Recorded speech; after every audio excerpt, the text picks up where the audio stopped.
Hola, ¿qué tal? Esto es Tus Derechos, una iniciativa del Tribunal Constitucional que junto a TV Perú buscan precisamente eso, acercarle sus derechos, porque es información que usted necesita conocer y además necesita también poder manejar. El día de hoy en Tus Derechos vamos a hablar de justicia militar y en específico del decreto legislativo 1095 que establece reglas de empleo y uso de la fuerza por parte de las Fuerzas Armadas en el territorio nacional, además de definir de qué hablamos cuando decimos grupo hostil. Hoy en Tus Derechos, justicia militar. Soy Rocío Aliaga, bienvenidos. En caso de perturbación de la paz, del orden interno, de catástrofe o de graves circunstancias que afecten la vida de la nación, la Constitución establece que el presidente de la República, con el acuerdo del Consejo de Ministros, puede decretar, por un plazo determinado, en todo el territorio nacional o en parte de él, y dando cuenta de esto al Congreso o a la Comisión Permanente, los estados de excepción, que son el de emergencia y el de sitio. Los plazos de los estados de excepción están dispuestos en la Constitución y su prórroga requiere de un nuevo decreto. En estado de emergencia, las Fuerzas Armadas asumen el control del orden interno y es precisamente en este punto en el que acciones con el uso de la fuerza generaron tal polémica que un grupo de 6.430 ciudadanos interpuso ante el TC una demanda de inconstitucionalidad a la ley y artículos que establecen las reglas de empleo y uso de la fuerza por parte de las Fuerzas Armadas en el territorio nacional, incluso en supuestos distintos a los estados de excepción.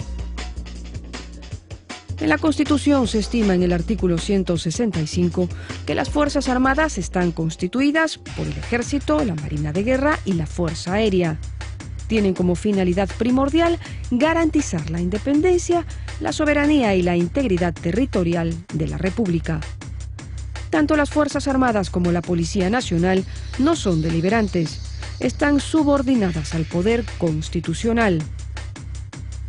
Respecto de la participación de estas en supuestos distintos a los estados de excepción, el TC ratificó la validez constitucional del decreto legislativo 1095 que autorizó la intervención de las Fuerzas Armadas, además de los casos de tráfico ilícito de drogas, terrorismo y protección de instalaciones estratégicas para el funcionamiento del país, en los demás casos constitucionalmente justificados, con la condición de que se entienda por estos casos a situaciones que pongan en peligro la vida, integridad, salud o seguridad de toda o parte de la población.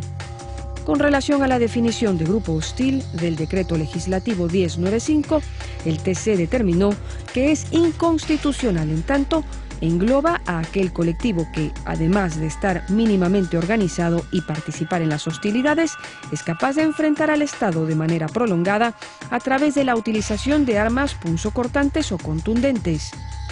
Solo las Fuerzas Armadas y la Policía Nacional pueden poseer y usar armas de guerra.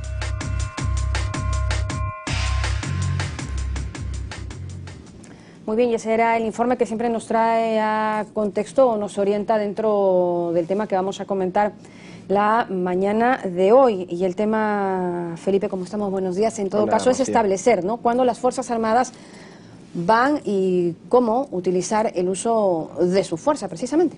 Sí, es una situación excepcional. Ajá. Porque sabemos que las Fuerzas Armadas reservan su potencial para conflictos armados internacionales. Sin embargo, puede ocurrir supuestos en los cuales la situación ordinaria se desborda y se necesita de la participación de las Fuerzas Armadas. Entonces, uno dice, ¿y cuándo las Fuerzas Armadas utilizan su fuerza? Bueno, para eso, en su momento se expidió un decreto legislativo que regula el uso de la fuerza, valga la redundancia, por las Fuerzas Armadas. Ajá. Y ese uso de la fuerza tiene que tener determinadas limitaciones, determinadas reglas, para que se preserve los derechos fundamentales de las personas, y es sobre eso que se ha pronunciado el tribunal. Claro, sobre todo los derechos fundamentales de las personas que se manifiestan en contra de algo, ¿no? Que a veces, claro, pueden también vulnerar los derechos de los demás, como por ejemplo tomar carreteras y ya generar una situación ilegal, pero para eso hay que definir también, y muy bien, lo de grupo hostil, ¿no es cierto? Totalmente de acuerdo, porque una cosa es un grupo hostil y como veremos en el programa, otra cosa es un grupo que participa en marchas que pueden ser muy antipáticas en el sentido que interfieren con los derechos de los demás, pero que no justifica que se califique como grupo hostil, porque un grupo hostil, como ya lo veremos, es casi un grupo armado, y si es un grupo armado sí puede merecer la respuesta de las Fuerzas Armadas mediante la utilización de armas militares. Muy bien, vamos a ir a la pausa esta mañana en Tus Derechos, pero regresamos rapidito para seguir comentando justicia militar y grupo hostil. En todo caso, ¿cuándo y cómo pueden usar las Fuerzas Armadas su fuerza? Pausa y regresamos rapidito en Tus Derechos.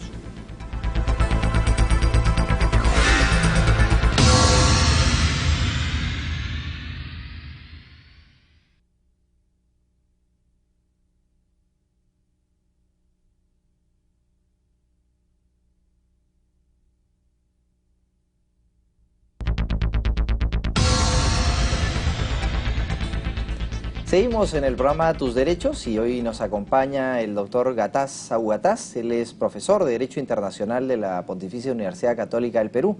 Bienvenido, doctor Abugatás, muchas gracias por acompañarnos. Muchas gracias por la invitación. Qué ocurrencia. Estamos ante una sentencia, muy extensa además, que ha dado el Tribunal Constitucional sobre un tema de mucha importancia, cuál es el de la justicia militar, pero queríamos reservar este programa para analizar el concepto de grupo hostil en la medida que la sentencia trata también sobre este tema. Y uno escucha esta denominación y podría asignarle diversos conceptos desde la legislación interna como la internacional. Y es por eso que el aporte del doctor va a ser singularmente importante en la medida que es internacionalista. ¿Qué es un grupo hostil? La verdad es que el concepto de grupo hostil no está definido en el derecho internacional y no es utilizado por el derecho internacional humanitario. Entonces, lo que hace esta sentencia es equiparar el concepto de grupo hostil a un concepto que sí utiliza el derecho internacional humanitario, que es el de grupo armado. Entonces, hay que recordar que el derecho internacional humanitario exige su implementación en el derecho interno. Es un conjunto normativo que para aplicarse plenamente requiere un desarrollo a nivel interno. Y lo que está haciendo la norma interna, o lo que ha pretendido hacer esta norma interna, es precisamente desarrollarlo, y al hacerlo ha utilizado un concepto, digamos, que en sus términos corrientes suena familiar, grupo hostil, un grupo que realiza hostilidades. De acuerdo. Pero, como dice la sentencia al final, debe equipararse o debe interpretarse en el sentido de grupo armado. Correcto. Y cuando hacemos referencia al derecho internacional humanitario, estamos entendiendo esta rama del derecho que se aplica, por ejemplo, en algún conflicto en el cual hasta en la guerra inclusive se reconocen determinados límites, ¿no? Este principio de humanidad que está presente incluso en los episodios que por ahí traicionan la esencia de la dignidad de la persona humana, que es cuando uno ingresa pues estos escenarios de violencia, ¿no? Exactamente. El derecho internacional humanitario es el derecho que se aplica en el contexto de conflictos armados. El derecho internacional humanitario comprende dos grandes ramas, ¿no? Es decir, el derecho a la guerra y el derecho en la guerra, el jus ad bellum y el jus in bellum en latín. Entonces, esto ha evolucionado en los años y hoy en día se entiende que el jus ad bellum, el derecho a recurrir a la guerra, ha evolucionado tanto que hoy se entiende como una prohibición de recurrir a la guerra. Sin embargo, conscientes de que por más que exista la prohibición, existen también guerras en el mundo, el derecho internacional humanitario busca establecer ciertos límites, ciertos mínimos indispensables de protección del ser humano en el marco de estos conflictos, que pueden ser conflictos armados internacionales o pueden ser conflictos armados no internacionales, a los que conocemos como conflictos armados internos, ¿no? Claro. Y en ambos conflictos es donde encontramos estos grupos armados, que es el equivalente grupo hostil. Claro, grupo hostil como sinónimo de grupo armado, ¿no? Sí.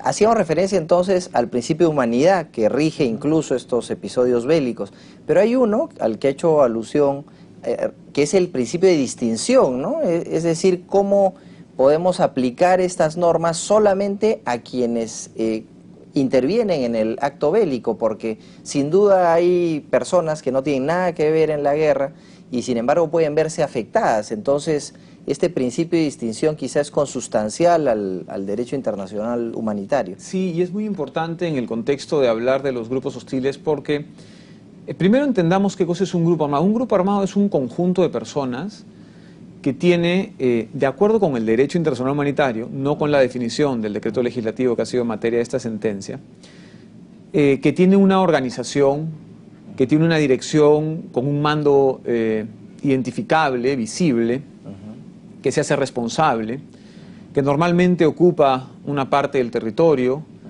que realiza operaciones constantes, operaciones militares constantes, y haciendo uso de armas, ¿no? Claro. Entonces, armas de fuego. Entonces, la distinción entre, primero, conflicto armado internacional y conflicto armado no internacional depende de quiénes son los que se enfrentan.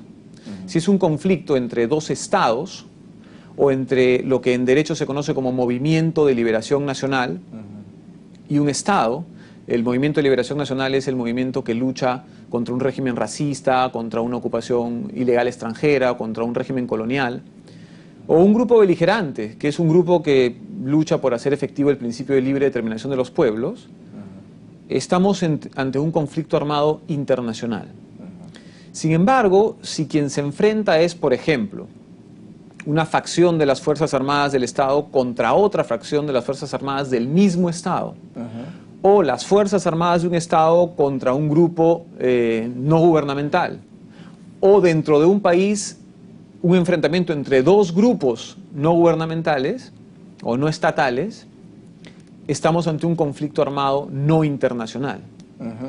Pero lo particular de esta sentencia es tratar de entender la diferencia entre estos conflictos armados no internacionales y los disturbios o tensiones internas. Claro, que es un poco el temor que lleva a estas más de 6.000 personas a interponer la demanda de inconstitucionalidad en la medida que ellos puedan interpretar que, por ejemplo, los protagonistas de una protesta social puedan ser considerados como grupos hostiles. Y si son considerados como grupos hostiles, las Fuerzas Armadas están válidamente legitimadas para intervenir como tales y usar la fuerza correspondiente, ¿no? Exactamente, porque a eso es a lo que quería llegar. Cuando tú tienes un grupo armado en un conflicto, entonces es lícito considerar como objetivo militar al grupo armado. Y lo que el derecho internacional humanitario prohíbe es precisamente atacar a la población civil, a los heridos, a los enfermos, a los que se han rendido, en fin, establece claro, pues mínimos. por el principio de distinción, justamente. Pero claro, el problema es cómo distinguir entre una protesta social, una tensión interna, de un conflicto armado no internacional, de un conflicto armado interno. Porque en efecto, el nivel de fuerza que se emplea, o que se debiera idealmente emplear, es distinto. La doctrina, la jurisprudencia y el propio derecho internacional humanitario establece algunos parámetros, ¿no? El protocolo 2 a los convenios de Ginebra, en su artículo 1, inciso 2, y lo cita la sentencia, claramente excluye de su ámbito de aplicación a estas tensiones internas o estos disturbios internos. Luego, sobre todo, la Cruz Roja, el Comité Internacional de la Cruz Roja, ha establecido que deben existir dos criterios para distinguir cuándo estamos ante simples tensiones, protestas sociales, disturbios internos, y cuándo estamos frente a un conflicto armado no internacional. Y esos criterios, como te digo, son dos. El primero es el de la intensidad del conflicto, y el segundo es el de la intervención en el conflicto precisamente de un grupo organizado que puede identificarse y que cumpla los requisitos que hace un momento te mencioné. Claro. Vamos a volver después de la pausa a continuar desmenuzando esta sentencia con el doctor Gataz Abu Gataz, porque en realidad una de las partes importantes del fallo resolutivo es que adecúa la definición de grupo hostil a justamente algunos protocolos y convenios de Ginebra a los que ha hecho referencia el doctor en su alocución. Así que volvemos con eso después de la pausa.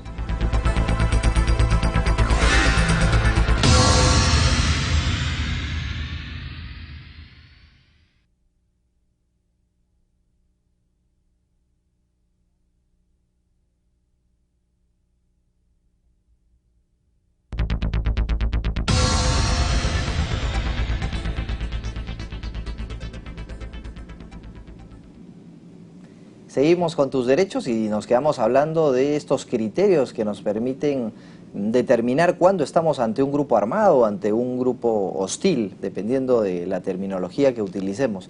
Pero estamos hablando de la intensidad como uno de estos patrones, y ahí fue que interrumpimos el programa. Sí, la Cruz Roja, el Comité Internacional de la Cruz Roja te comentaba que exige o recomienda tomar en cuenta dos criterios para distinguir protestas sociales, tensiones internas de conflictos armados no internacionales.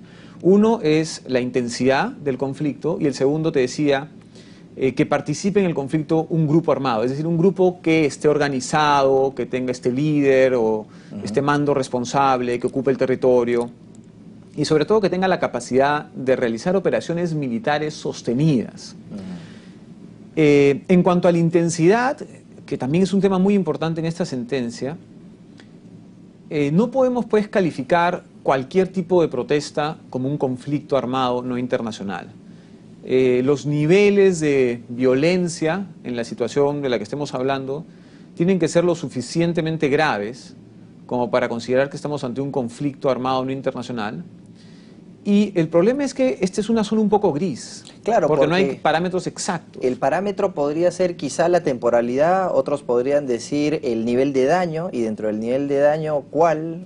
Y podrían decir también el tipo de armas que se están utilizando, y esa es también toda una discusión. Entonces, estamos en una zona gris en la que el derecho internacional no da más pautas, y precisamente creo que ese es uno de los principales problemas que ha tenido que enfrentar el Tribunal Constitucional en esta sentencia, ¿no? Porque el decreto legislativo que se cuestiona ha pretendido dar pautas precisas para hacer una distinción en un tema en el que no existen pautas precisas. De acuerdo, sí, es menuda tarea, pero ha habido un aspecto en el que sí ha habido un poco más de consenso referido a la utilización de algún tipo de armas como aquellas que distinguen el accionar de estos grupos hostiles. Me estoy refiriendo a las armas punzocortantes, armas contundentes en cantidad, ¿no? Y el tribunal ha dicho, oiga, si yo voy a asimilar el grupo hostil a los parámetros internacionales que usted nos ha recordado, en esa medida yo no podría pensar que piedras y palos puedan ocasionar un grave riesgo a las Fuerzas Armadas, que tienen un poder de daño muchísimo mayor. Eso es cierto y a la vez podría ser discutible, porque de acuerdo con la interpretación que ha hecho el Tribunal Constitucional, en la definición de grupo hostil solo han quedado las armas de fuego. De acuerdo. Y como tú dices, han sacado de la definición armas punzocortantes y armas contundentes en cantidad. Sí, puede ser, pero ahí podríamos discutir qué cosa es un arma de fuego. Una bomba Molotov es un arma de fuego, usar dinamita, TNT, claro, es arma de fuego. Entonces, claro, entramos en una zona, como te digo, gris, en la que no hay definiciones. Pero me parece prudente la opción del Tribunal Constitucional en el sentido de decir, hay que tener cuidado, no podemos reprimir cualquier protesta social utilizando a las Fuerzas Armadas. Pero también hay que tener en cuenta que el derecho internacional humanitario no tiene como función determinar cuándo se puede y cuándo no se puede utilizar las Fuerzas Armadas. Esa es una potestad del Estado. Lo que el derecho internacional humanitario busca es simplemente establecer estándares mínimos de protección de víctimas de los conflictos armados. Entonces, ahí está el detalle, es decir, la decisión de utilizar las Fuerzas Armadas, y en qué casos sí y en qué casos no, es una decisión del Estado. En el decreto legislativo, el Estado tomó una posición, y lo que los ciudadanos han cuestionado es si esa decisión fue la mejor. Y lo que el tribunal ha dicho es una buena decisión, pero hay algo que no nos gusta. Entonces vamos a restringir un poco más las situaciones en las que el Estado está habilitado para utilizar las Fuerzas Armadas. Claro, porque por un lado el tribunal restringe la definición de grupo hostil y excluye esta posibilidad de que estemos ante una pluralidad de individuos con piedras y palos, para ponerlo de modo gráfico, pero por otro lado también acota la definición de grupo hostil y la liga con estos instrumentos internacionales. Dice, ¿no?, que se entenderá el grupo hostil, pero recurren al protocolo adicional al Convenio de Ginebra, al artículo 3.1. ¿Qué cosa es un grupo armado? Y el problema es que cuando se define un grupo armado no se hace referencia a las armas que utiliza. Claro, porque solo se hace una referencia simplemente a la organización que hay un mando, grupo, la organización, ¿no?, que es identificable. Y eso también nos pone a pensar que una algarada, un movimiento de estos en los que no hay un líder claro, ¿no?, que es tan frecuente en las protestas sociales donde no hay un interlocutor visible, eso no es, pues, excluye la posibilidad de que intervengan las Fuerzas Armadas, ¿no? Exactamente, eso no es un grupo hostil ni tampoco un grupo armado, si lo queremos ver desde el derecho interno o desde el derecho internacional. Entonces, claro, la idea acá es distinguir cuándo, de acuerdo con la norma interna, cuándo es que las Fuerzas Armadas pueden intervenir. Pero ojo que hay que tomar en cuenta otra cosa. El hecho de que las Fuerzas Armadas intervengan en un conflicto para tratar de apaciguarlo, no significa que estemos ante un conflicto armado no internacional. O sea, la sola intervención de las Fuerzas Armadas no basta para decir que estamos ante un conflicto armado no internacional y que por lo tanto el enemigo, entre comillas, es un objetivo militar, en fin. Hay que ver, además de eso, los dos criterios de la Cruz Roja, es decir, la intensidad de la Cruz Roja, la doctrina y la jurisprudencia en realidad, ¿no?, la intensidad y la organización de los grupos que intervienen. Porque en muchos países las fuerzas policiales o no están capacitadas o no tienen los implementos o no están lo suficientemente preparadas como para hacer frente a estos disturbios internos. Claro, y un aspecto también importante es hacer notar que no es que quede desamparada la protección de la defensa del país. Me refiero a que si se excluye la participación de las Fuerzas Armadas para que actúen militarmente hablando, queda la Policía Nacional, ¿no? Por supuesto. Porque alguien que nos pueda estar escuchando dirán, oiga, estos señores están en contra de las Fuerzas Armadas, ¿y quién nos defiende? Bueno, es que está la policía. Olvidamos que la policía es la encargada de velar por el orden interno. Sí, sí, no, y además yo siempre soy... no sé, yo soy muy cercano al tema de las Fuerzas Armadas. O sea, yo pienso que cuando hay conflictos que lamentablemente nuestra policía no puede controlar, está bien que intervenga la Fuerza Armada, pero controlada, ¿no? Es decir, bajo ciertos parámetros de acción. Pero en efecto, como tú dices, tenemos a la Policía Nacional y lo que habría que tratar de hacer es implementar mejor a la policía, capacitar mejor a la policía y entrenarla mejor para para enfrentar este tipo de disturbios, porque en los últimos conflictos internos, disturbios o tensiones internas que hemos tenido, la policía ha demostrado que está haciendo, si bien su mejor esfuerzo, está limitada en su acción, no solo por las normas, sino porque no tienen los implementos necesarios o porque no existe el número de efectivos suficiente. Entonces, es cierto, está la policía, pero hay que ser conscientes de que muchas veces la policía no se da abasto frente a algunos tipos de conflictos, ¿no?, o de tensiones internas. Claro, y puede ser de hecho rebasada, ¿no?, porque hablábamos de los estados de emergencia en general, ¿no?, y por ejemplo está aparentemente por venir el fenómeno del Niño. Esto es muy probable que el fenómeno del Niño acarree algún tipo de percance o de catástrofe, Dios no lo quiera, en alguna región, y es muy probable que allí se vea desbordada la capacidad de la policía y se recurra a la Fuerza Armada. Sí, entonces la Fuerza Armada va a tener que Ese es un rol muy importante de las Fuerzas Armadas también, ¿no?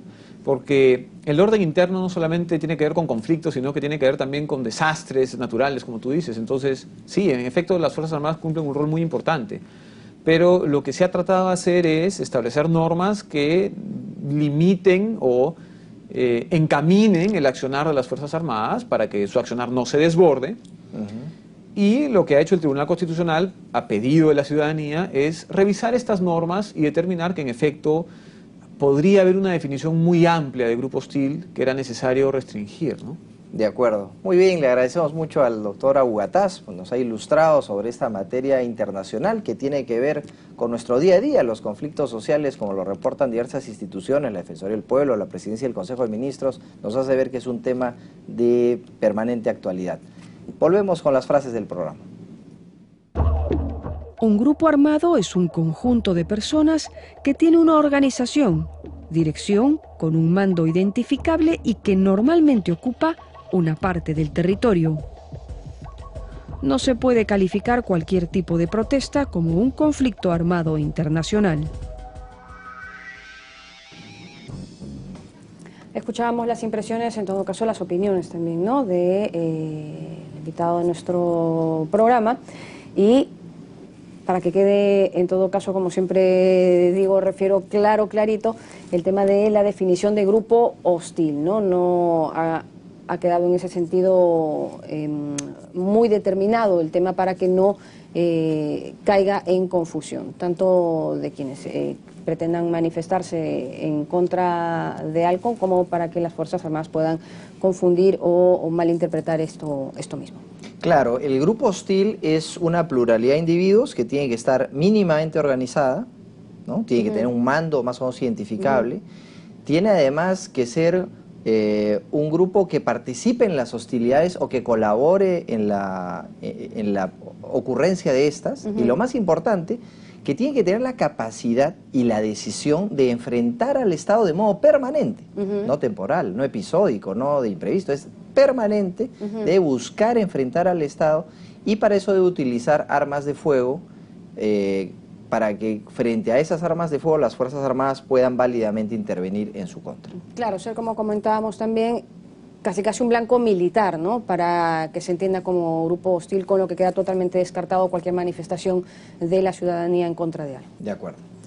Excelente, muy bien, con eso llegamos al final de nuestro programa. Como siempre, recordándoles que cualquier comentario, sugerencia que ustedes estiman puede ser tema de este programa, nos van a llegar a través de nuestras cuentas en las redes sociales. Continúen en TV Perú, mucho más que ver. Chau, chau.